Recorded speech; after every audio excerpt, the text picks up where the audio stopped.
Hey there, I'm David Berkowitz. I'm the founder of the Serial Marketer Marketing Consultancy, and I'm the host of the 1,000-member Serial Marketers community based on Slack.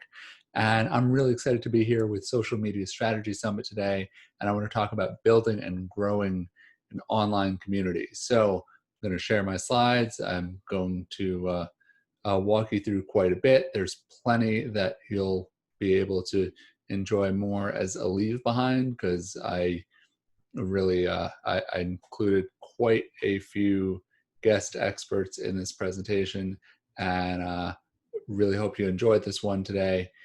We're going to have a lot of fun, and we're going to go through quite a few tips on how to build and run a successful B2B community. I hope you're ready.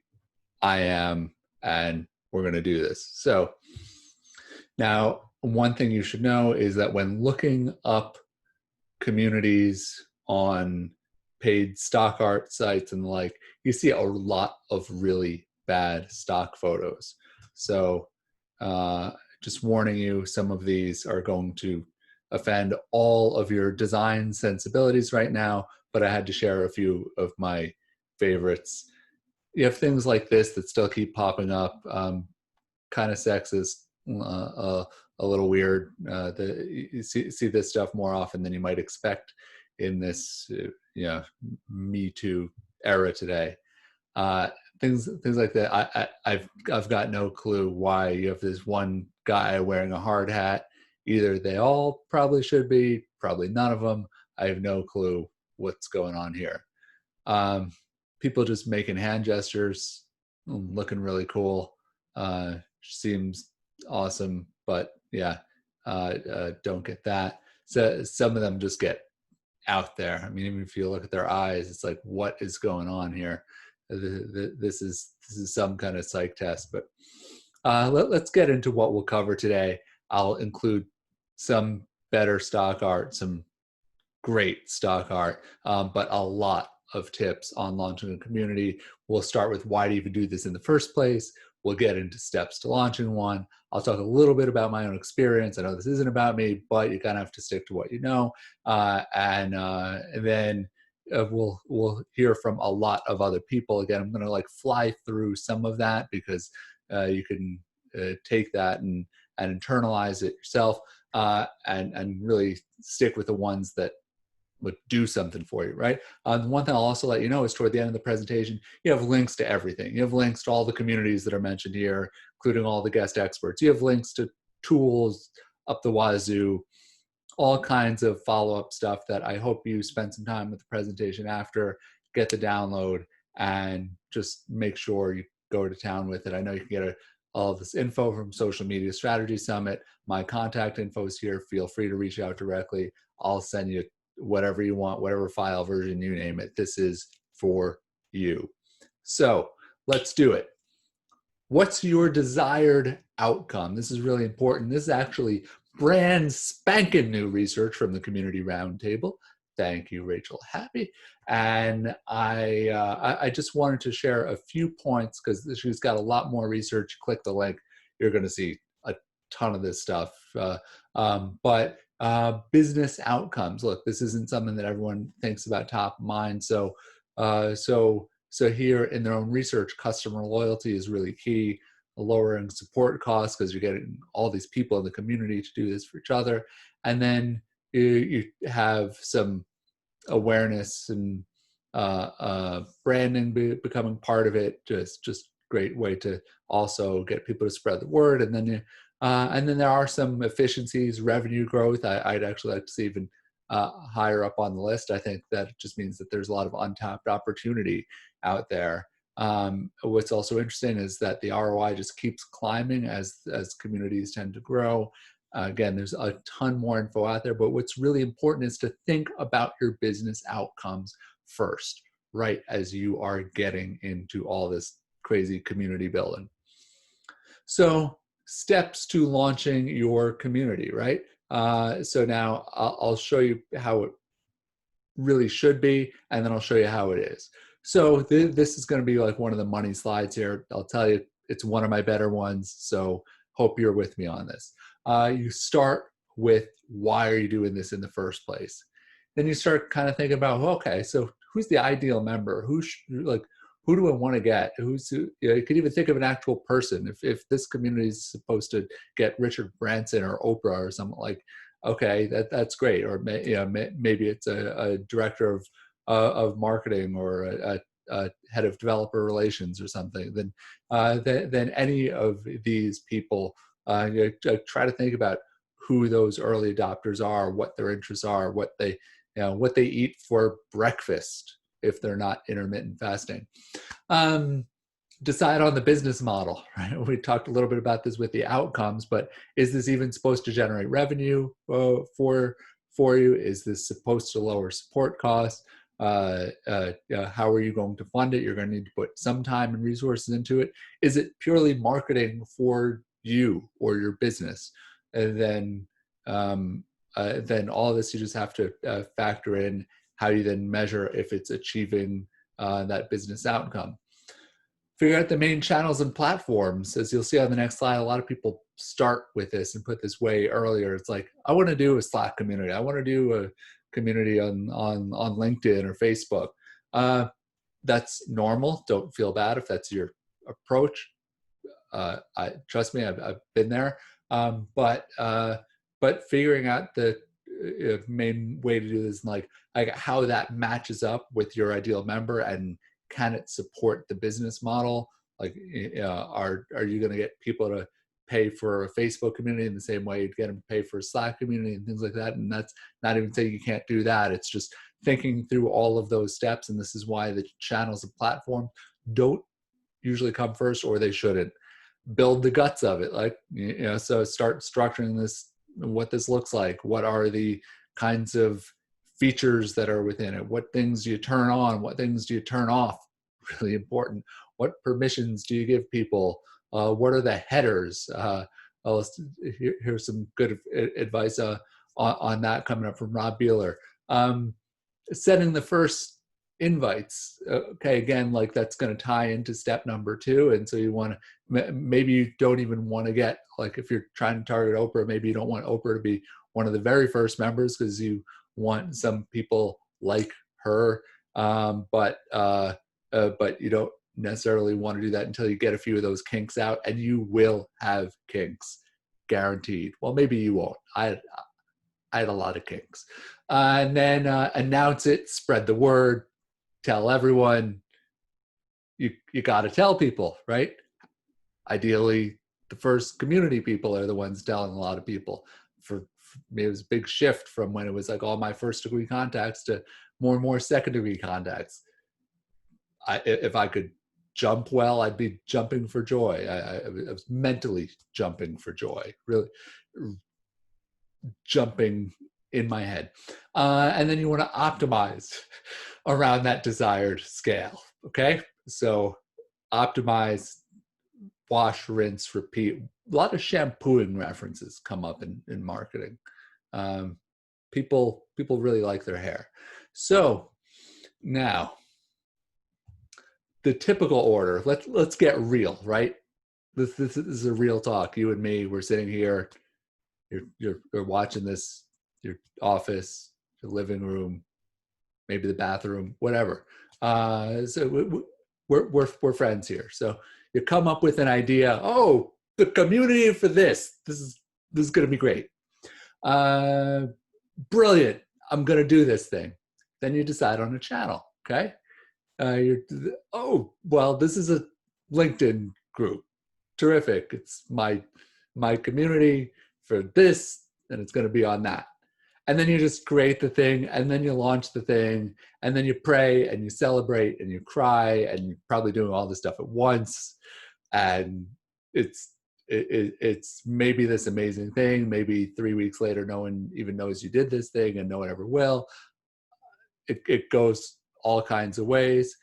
So the important takeaway here is, I try to move my head away from some of the money slides here, right?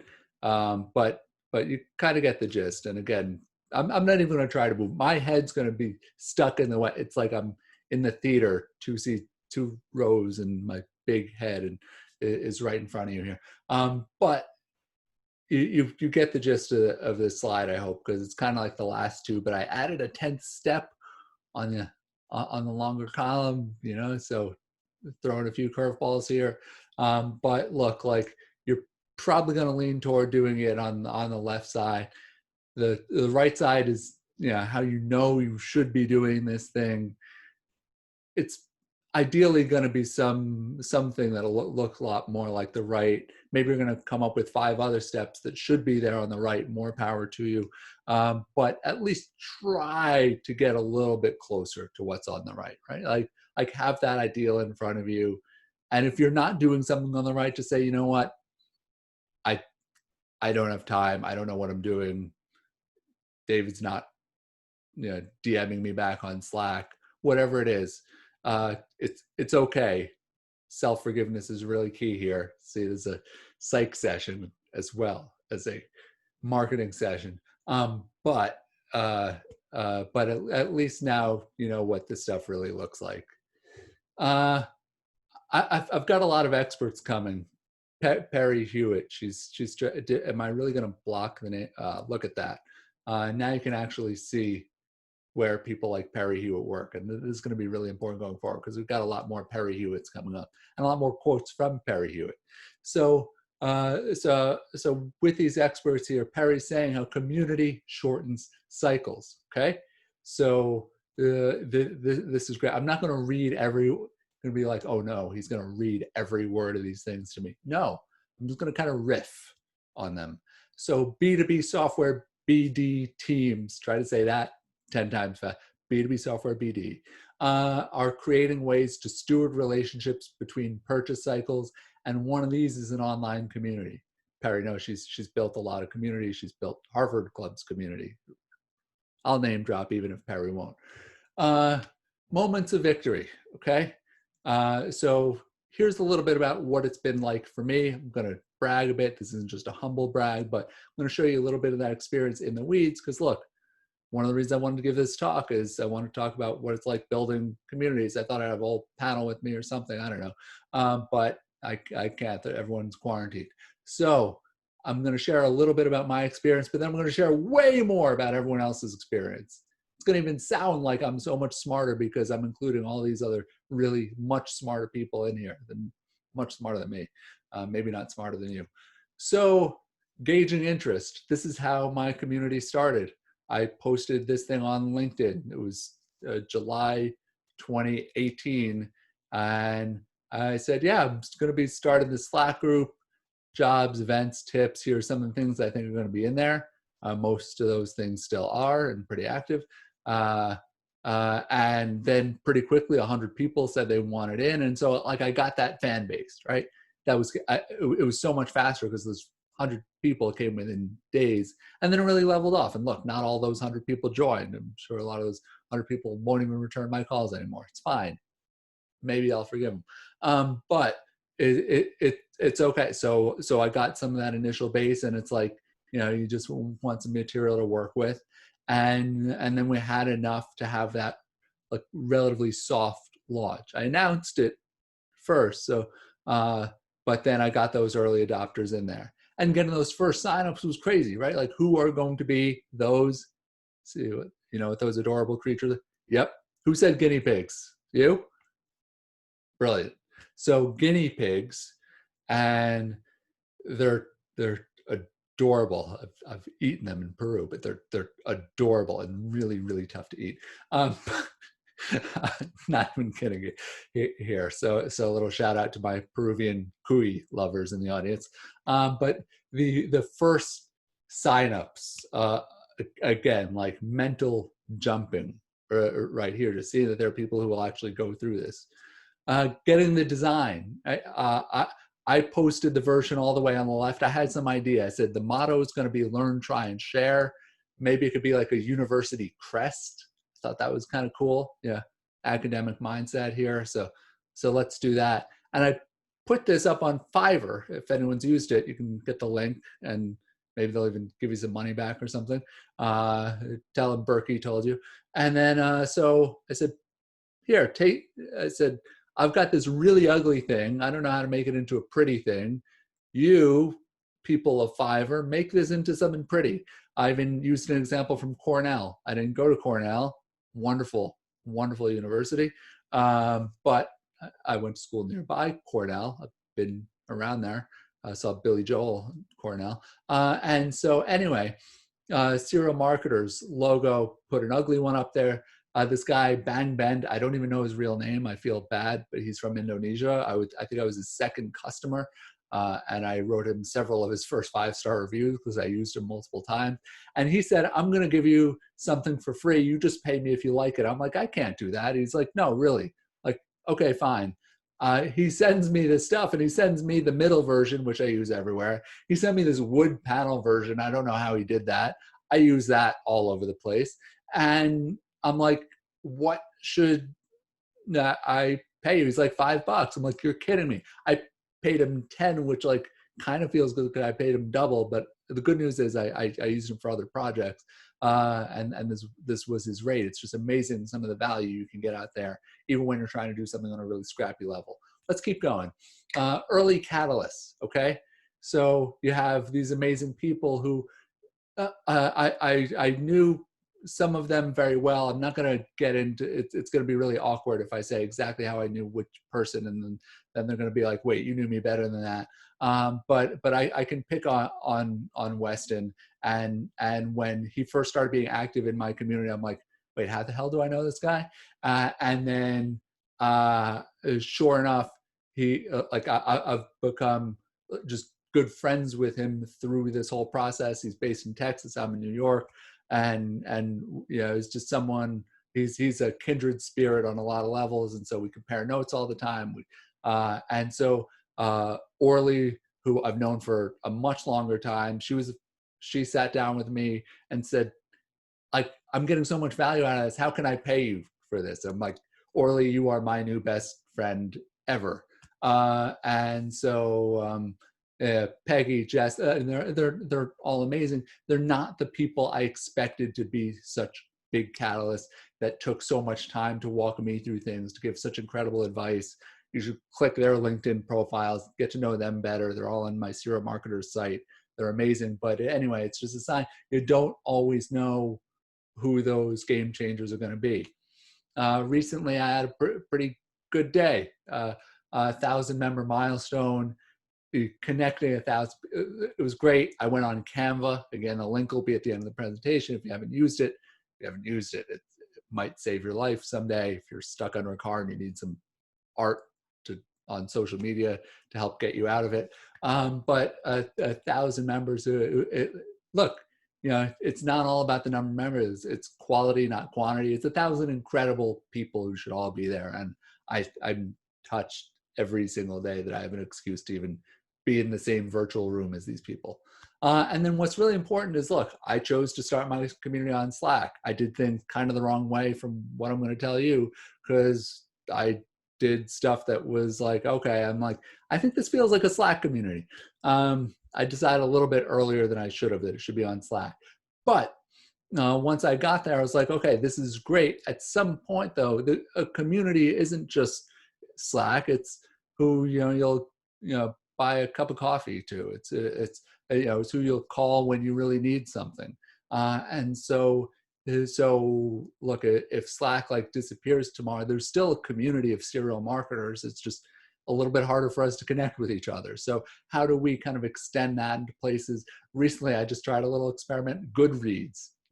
You're a reader, you're on Goodreads, owned by Amazon. It's a great, quirky site. I love it. I started a serial marketers book club there. Barely anyone's on it right now. Welcome to check it out. But like, look, why not, right? Like let's just be where people are. Let's try things. It's always just learn and try. I'll share some moments of frustration. Look, I'm always looking over my shoulder. I'm part of a lot of communities. I love community. You should see my list of Slack logins alone. It's insane. And so then doing this, like, I see what all these other people are doing so ridiculously well. Like a lot of the people who are in this coming up, and whether it's Danielle Lataif or Rachel, who I mentioned, or David Homan, or Rob Beeler, like David Markovich, who's been a great mentor for me. He runs Online Geniuses, the biggest online marketing community. It's got a wonderful pro offering too. It's like I see this stuff and I'm amazed. First of all, that these people will tend to give me the time of day, let alone tips for this presentation. But it's like hard not to say, oh, you know. So some of it you're learning from, some you're like, oh, why can't mine be like this, right? So it's just trying to make sure you do something about it and you channel it, and it's not just like this constant kind of jealousy, constant feeling winging it, right? You know, there's like kind of making stuff up as you go along. Again, there's a little way around that when you're doing this in earnest for the first time and it really becomes your show. Like there are few right answers. There are definitely better ways to do things than others, but even those things might be totally the opposite for your audience and your community. Maybe 20 people tell you no one's going to pay for your community and you shouldn't charge, and then you decide to charge way too much money and everyone pays, right? Like, so you have to, and it could be the reverse just as easily. But anyway, you know, it also ties into this look, like I love being a member of my community, but sometimes I got to step back, right? Like I've got to be that neutral party. I can't always, you know, I can't necessarily promote one person's thing if it's going to offend another. I can, I mindful of to what extent I promote anything else that I'm doing. You know, I don't want to be that guy. And look, someone's got to be there as like the judge and jury for things when anything comes up. Fortunately, it's been pretty mild in terms of issues in my own community. It's an amazingly just a diva-free place, I guess you could call it, as one polite way to put it. But look, like at some point the buck is going to stop with you if you're running this thing, and you have to accept that position too, because it does have some added responsibility, and it's kind of fun just being a member and not having to do that. Now I'm going to get into the longest section of this presentation, but I'm going to spend way too little time on it because I'm going to give little tidbits of this stuff. I've broken out tips into 3 areas: starting the community, engaging it, growing it. These are wonderful. Like I want you to step back, download the slides, highlight these things, mark them up, reach out to some of these people, connect with them, join their communities, follow their blogs, write their names in the sky, whatever it is, but look for what resonates with you. And look, like if 1 or 2 or 3 of these tips do something, and it does something for you, that is huge, right? I mean, all of these people are incredible. Follow them to the ends of the earth.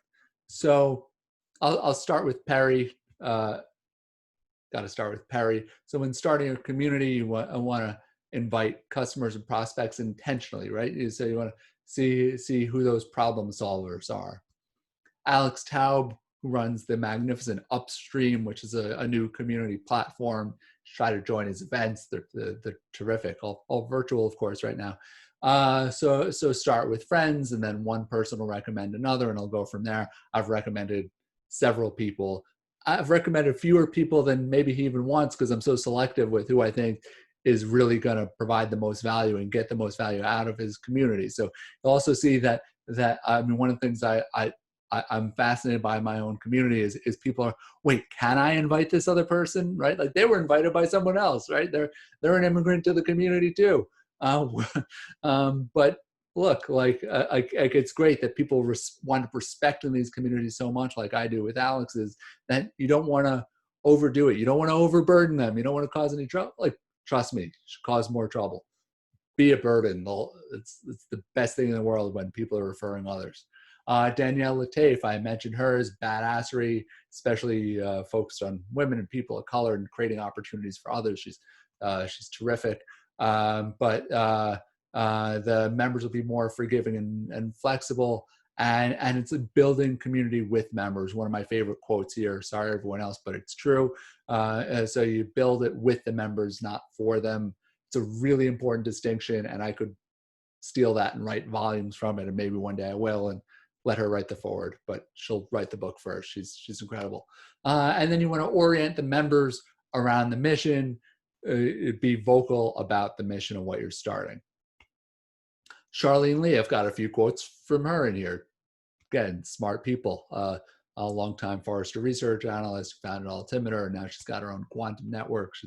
It's a great community for people who are really trying to solve big problems, especially around innovation.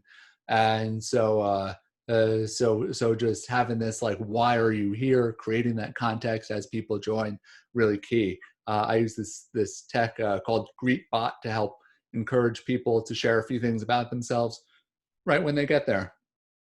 David Markovich, I mentioned, Online Geniuses. If you're in marketing and you're not in his community, well, I mean, it'd be amazing to find anyone who's not in his community at this point. He's got 25,000 marketers and Online Geniuses and a great pro offering.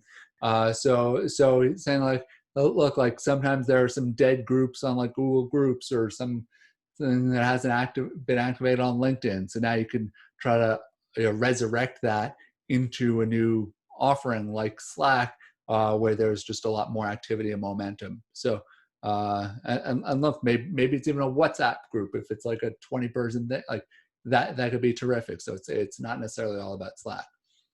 Keep on farming. Jeff Bruskin of White Tiger Connections. He's got a really creative newsletter with how he makes introductions. You should check out his stuff. Build incrementally. So it's okay. Look, I empathize with this because what I've been doing for 2 years. So that's why I include quotes I agree with. But terrific point here. Rob Beeler, who I love his virtual happy hours for the ad ops community. Just get to crash those sometimes. This is one I had a back and forth with him about, because he was saying, clever doesn't always work. And I did this a lot in my own newsletter. And with, I had a newsletter where I had for the job section, I did some like play on words about the book of Job. It was weird. Didn't really make any sense. So it sounded kind of fun and wonky, but it's like, just say it's a job board, right? Just say there are events. Just try not to be too cute, especially if that's not like the overarching personality that you have, right? This is a community. It's not like a Pokemon game. Use surveys to source advocates. Saul Colt, he's done some of the like wildest stuff in the community space of anyone I know, and it's just the idea integration company. He's always coming up with the ideas and integrating them. He does both, the ideas and the integration, and the company and the. That's Saul Colt for you. So he'll start with a short 5-question survey and send, kind of go through and look, like he mentions that drop off that I talked about. People drop off, but those who stay on, it's like those are the ones you want. Okay, those are the ones you really want to go and deliver a great experience to, and get them riled up so that they then spread the gospel with everyone else. The second biblical reference in a row on these slides here, not intentional. Plan with purpose. Heidi Cohen, who has the terrific actionable marketing guide. She loves tips. She's always sharing lots of tips there. So I asked nicely for a tip from her. I didn't steal anything.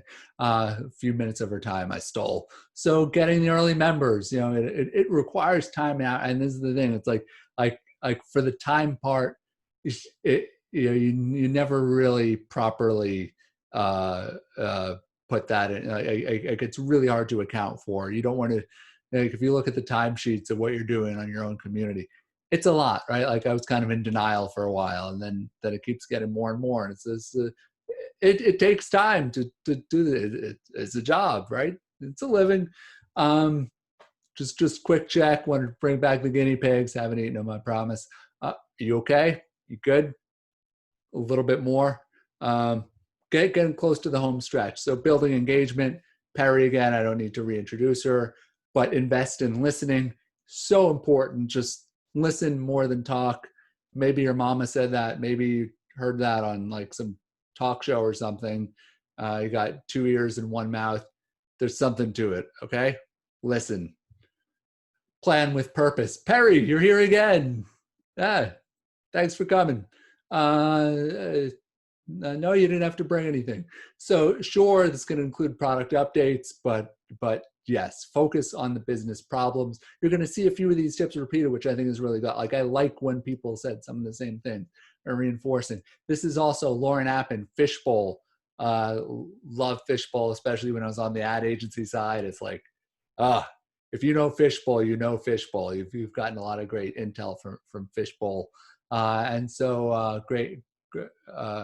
Don't treat a B2B community as the only place where people are coming from for economic benefit.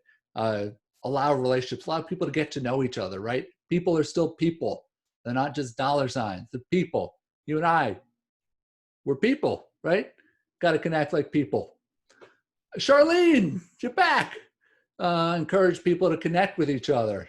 Engineering serendipity. I love it. This is why I have smart people here. They say wonderful words like this. And you're still here, which is good. Stick around for dessert. Foster needs and leads conversation, right? Like just try to see like, what do you need? Lead the way with this. Terrific. Gratitude. David Homan's very big on gratitude. So you want to follow up with those kind of thank yous. He's someone who loves to hear what the end result of a connection was. And so it's always like going through that chain and just being thankful without that additional ask, right? Huge. Guy's a mensch. He surrounds himself with a lot of menches.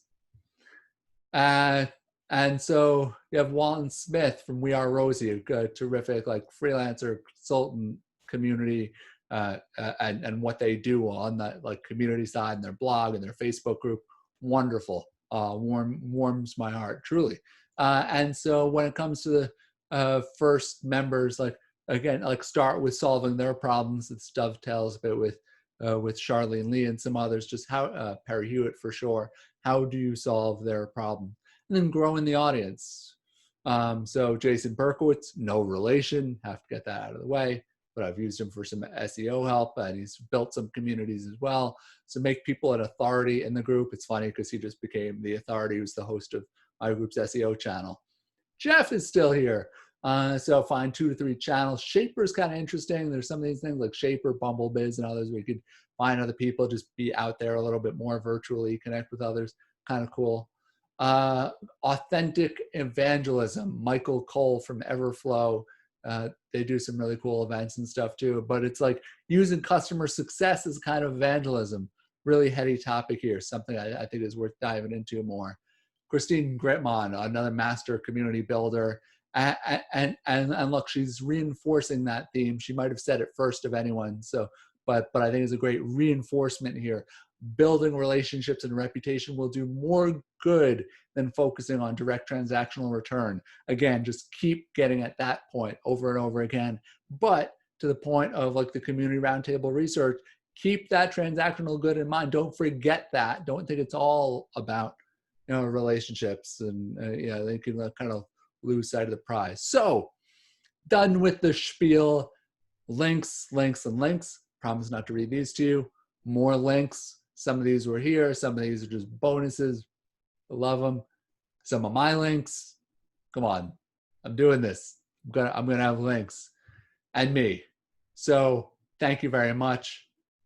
I'll just assume you've been an amazing audience because look, you got to this slide. You're the best audience. Even if you fast forwarded to this slide, you're the best audience. So thank you so much for this. Again, like you'll have the slides from Social Media Strategy Summit SMSS, SMIS. But then see me, anything else you need. If I said something that doesn't make any sense, I have a typo, whatever, just you want to just do virtual tea or something. You find me on Lunch Club, whatever it is. Let's do this. Let's make sure this is the start of a conversation. I hope it inspired some things for you. Thank you very much. You are just wonderful people. I'm going to stop the sharing, and thank you to the Social Media Strategy Summit team for having me. You've been great.